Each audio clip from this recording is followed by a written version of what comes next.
Japan is the third largest economy in the world after the USA and China, but has been experiencing major problems since the early 1990s and has struggled to get inflation to actually increase, which sounds bizarre given the fact that inflation is one of the biggest problems facing most countries in the world right now. So in today's episode, we'll have a look at the economy of Japan, what the drivers are, what the biggest imports and exports are, what's been going on with regards to inflation and GDP and interest rates, and then we'll have a look at the population pyramid of Japan and dig down into the details as to why they're facing some major problems right now and why there are quite a lot of comparables between Japan's growth and subsequent stagnation and what's happening in China right now. So before we get started on all of that, if I could ask you to give me a thumbs up at some point during this video, if you're enjoying the content, please subscribe if you haven't done so already. Don't forget, I always include chapters, so if you haven't got time to watch everything, you can pick and choose what you'd like to see. And if you'd like to support the channel, please have a look below where you'll find links to YouTube Super Thanks and membership, as well as Buy Me a Coffee and Patreon. And as always, I'd like to say thank you so much to everybody that has supported the channel. I genuinely appreciate it. Until the recent growth in the Chinese economy, Japan was the second largest economy in the world after the USA. Now, Japan is actually a collection of 6,852 islands spread across a distance of 1,500 miles. Japan has a current population of around 123 million people, making it the 11th largest country in the world. However, in terms of its landmass, it comes in at number 62, meaning that there's a high density of population. And in fact, the capital city of Tokyo is the largest city in the whole world, having a population of over 37 million people. Around 80% of the landmass of Japan is mountainous, and the country has around 60 active volcanoes. And it's located in one of the most unstable areas in the world where tectonic plates meet, and has around 1,500 earthquakes every single year, although most of these are quite minor. The last major earthquake took place in 1995 when there were multiple deaths. Japan does not have a large abundance of natural resources and therefore has to rely on the import of commodities such as oil, gas, and food substances. The economy of Japan was devastated by World War II. However, the government took a rebuilding approach and invested heavily into machinery and technology. And following the commencement of the Korean War in the 1950s, demand for Japanese manufactured goods grew, and the Japanese economy grew to be the second largest in the world behind the USA. The 1960s, 70s and 80s represented a boom time for Japan, and the economy grew and the people became more wealthy. A highly affluent middle class started to develop in the 1980s, and demand for property increased exponentially, and this led to the development of a property and stock market bubble by the end of the 1980s. At the start of the 1990s, both of those bubbles burst spectacularly. The Nikkei index fell by more than 50%, and the property market was decimated. And Japan has never really recovered from that situation. Initially, the 1990s were referred to as the lost decade. However, that period has now been extended to the lost score, representing a 20-year period of low economic growth. And the average growth rate for GDP between 1991 and 2010 was 0.5%. This chart shows the annual movements in GDP in Japan over the last 10 years, and you can see that the problems with regards to the growth of the economy have continued to persist. And the average growth in GDP between 2011 and 2019 was less than 1%. And when you consider that Japan is the third largest economy in the world, this represents a major problem.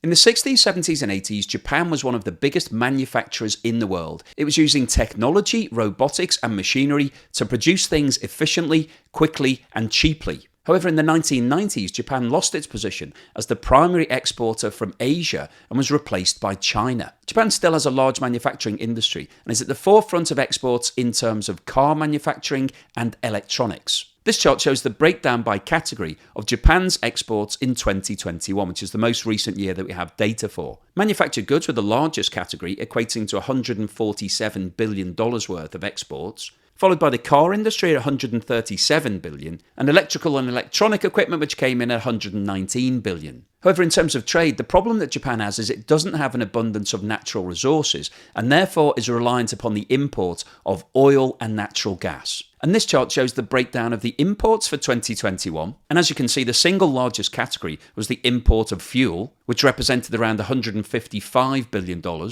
followed by electrical and electronic equipment at $113 billion, and machinery at $71 billion.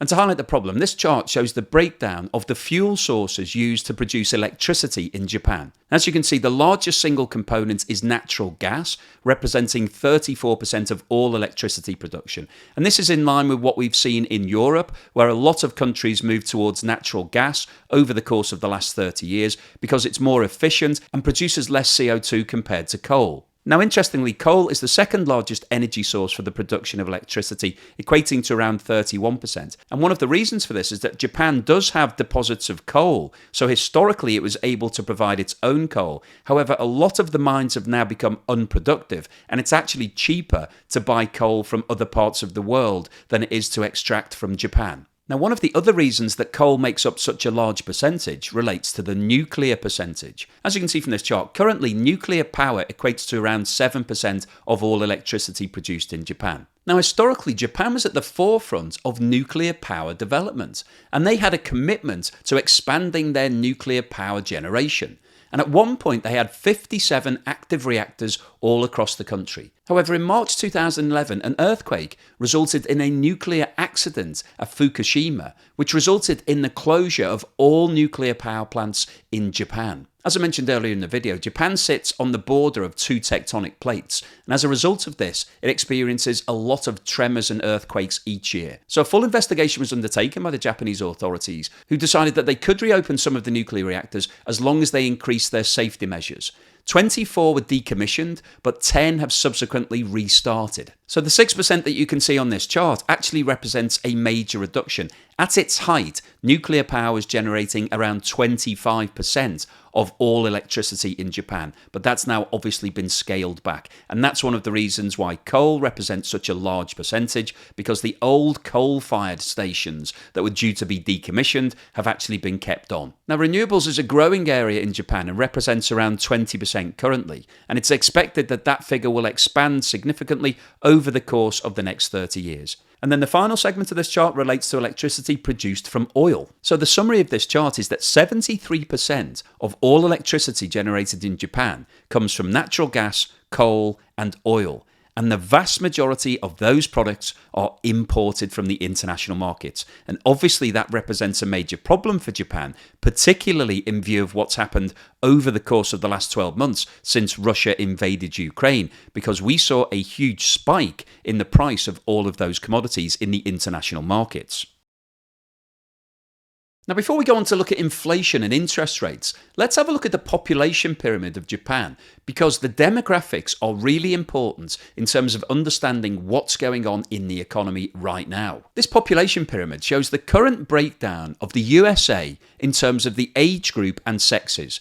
You can see that the ages have been split into 5-year categories, 0 to 5, 5 to 9, 10 to 14, and so on. And the blue section on the left represents the male population, and the pink section on the right represents the female population. And you may be thinking, why am I showing you the population pyramid for the USA when we're talking about Japan in this video? But the reason that I wanted to show you is that this is the shape of a developed country. This is what you would expect. You've got roughly an equal number of people in all age categories between 0 and 65. And this represents the shape of a healthy developed economy, because you've got lots of people at all different age groups, all of whom are contributing to society and generating GDP and taxes. This is the current population pyramid for Japan, which is also a developed economy. It's the third largest economy in the world. But as you can see, the shape of Japan's pyramid is very different to what we've just seen for the USA. This pyramid is top heavy, with the majority of people being aged 45 and above. And actually, when you look at the details, more than 50% of the population of Japan are above 50, and more than 30% are above 65. And that is one of the reasons why Japan is having major problems at the moment. And if you look at the age groups from 40 to 44 downwards, you can see that the pyramid is tapering. So there's a reducing number in every single one of those categories, which means that we've got a falling birth rate and a falling population. And this is going to cause major problems in the future, because you'll have a diminishing population and a diminishing workforce in Japan, which means that there'll be less GDP, less taxes, and a higher burden in terms of social security and having to pay for all of the older people in society.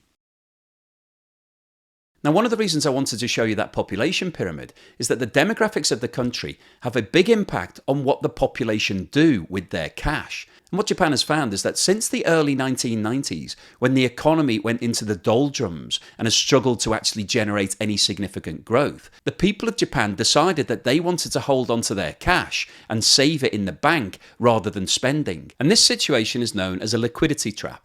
So to give you a bit more detail on liquidity traps, let's hear from our friends at Investopedia. Liquidity trap is a contradictory economic. They can hope the situation will regulate itself as prices fall to attractive levels, and they can also increase spending. So the government has been trying to stimulate the economy to get people spending, to expand, in the same way as a lot of governments did during the COVID pandemic. We saw quantitative easing being brought in by a number of governments, whereby they were injecting cash into the economy to encourage people to spend so that businesses could grow and they could increase their profitability and therefore hire more people, pay them more money, and so it goes on. And that's how you expand an economy. You inject capital into the economy, people spend, and it grows.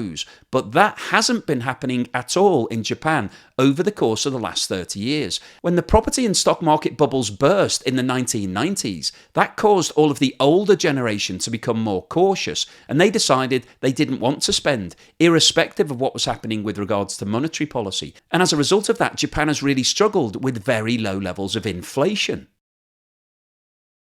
This chart shows the rate of inflation in Japan dating back to the late 1950s. And as you can see, since 1990, the inflation rate has never been above 5%. And for the vast majority of the last 30 years, it's actually been at or below zero. So you may be thinking, well, low inflation sounds good because prices won't really be going up and therefore everybody can afford to buy more things. But actually, a healthy rate of inflation is what's needed in any economy. Most of the developed countries in the world have a target rate of around 2%. And the reason that they want 2% inflation is that everybody wants a pay increase. And in order to be able to afford a pay increase, companies need to be able to increase their prices and for people to be able to afford to buy these products. And 2% is seen as a ballpark range that encourages all of that growth. But if you have zero inflation, that means that prices are static and therefore companies can't increase their prices. And that becomes a problem if you're having to buy things in the international markets and prices are going up in terms of the purchase of all of those raw materials or goods,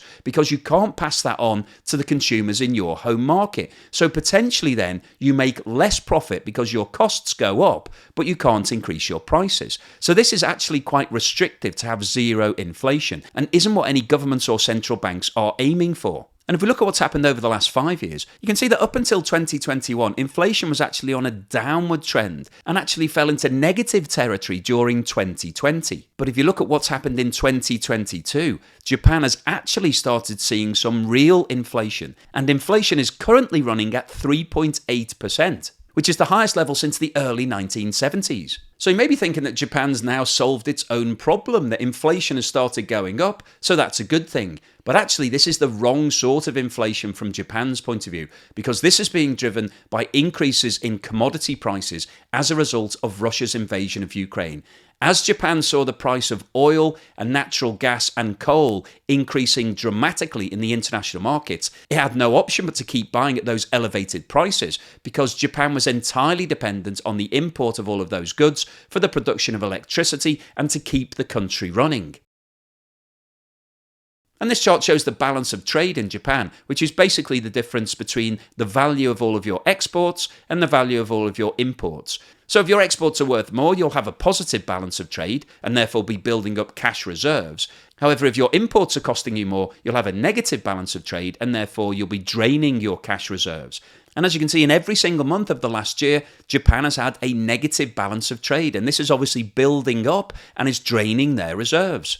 And if we expand the chart to look at the last 25 years, you can see that this is a very unusual phenomenon for Japan. They normally run a positive balance of trade. They are earning more than they're spending. But the huge increase in commodity prices driven by the war in Ukraine has caused them to have to spend a lot more on all of those imports of fuel, and therefore they're now running a negative cash position.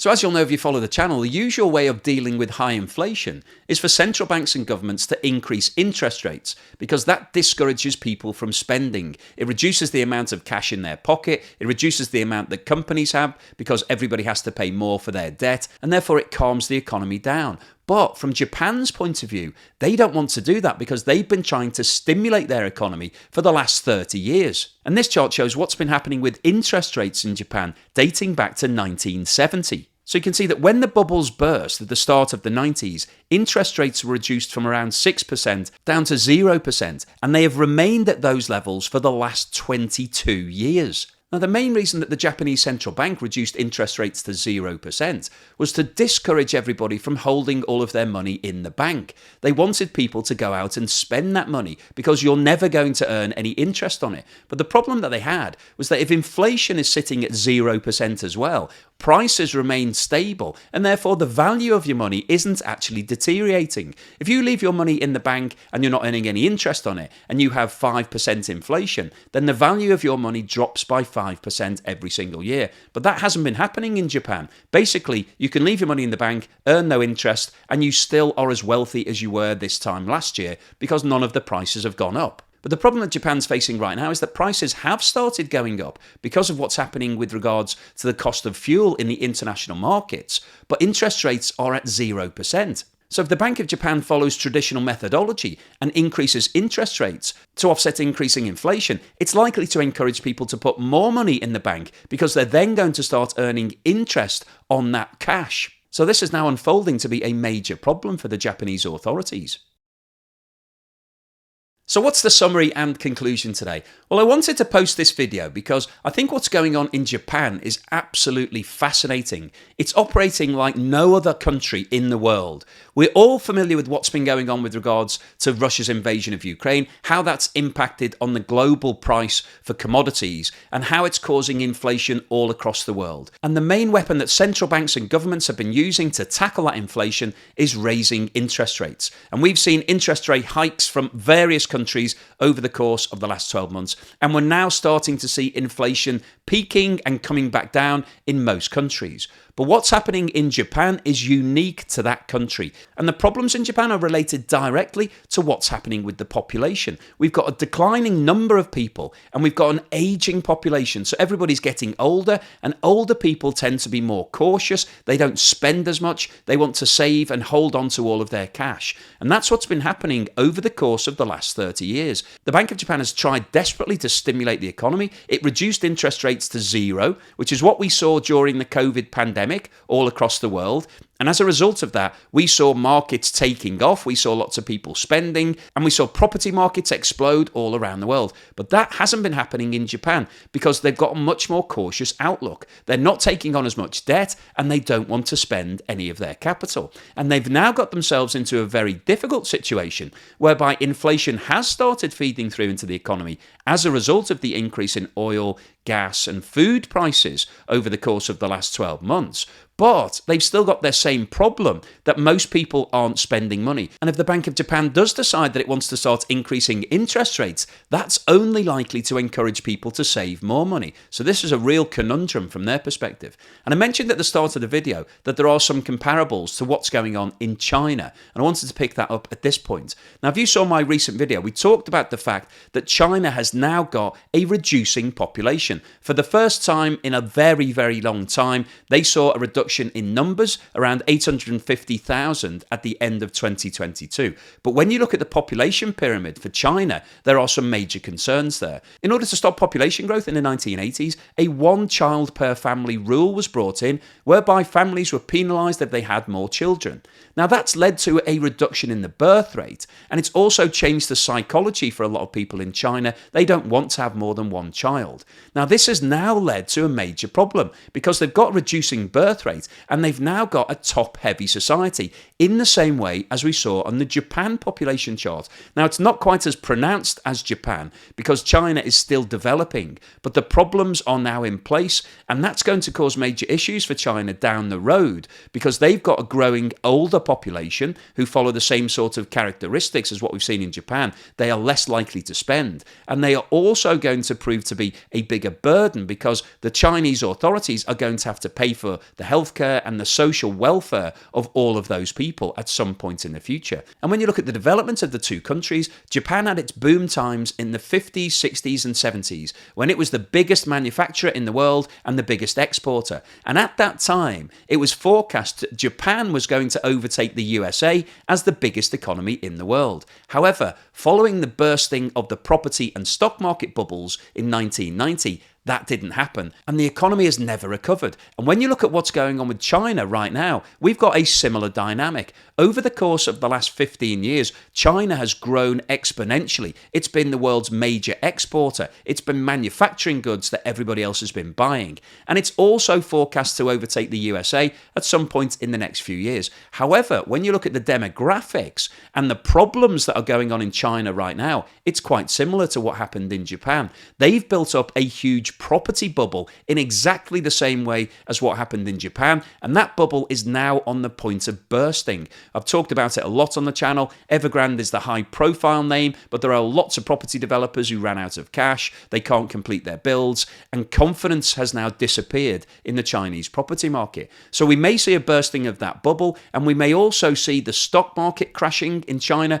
so it could be a repeat of what happened in Japan, and it could be that in the long term China suffers the same sort of fate as the economy of Japan, that they struggle to stimulate it and they struggle to achieve any significant growth. So just to finish off on Japan, obviously this is a live situation. Inflation is now rising month on month in Japan, and the authorities are really scratching their heads as to how they're going to fix that. It's currently at 3.8%, but if it gets to 5 or 6 or 10%, then that's going to cause a major problem in Japan, and the authorities will have to do something about it at some point. But if they increase interest rates for the first time in 20 years or so, that could cause even bigger problems for the long-term prospects for Japan. So hopefully you've enjoyed this introduction to Japan, and I'll keep you posted of ongoing developments, because this is going to be a fascinating ride over the course of the next 12 months. So hopefully you found today's video useful, informative and thought-provoking. If you've liked what I've said, then please give me a thumbs up, and thank you so much for watching this video all the way through to the end.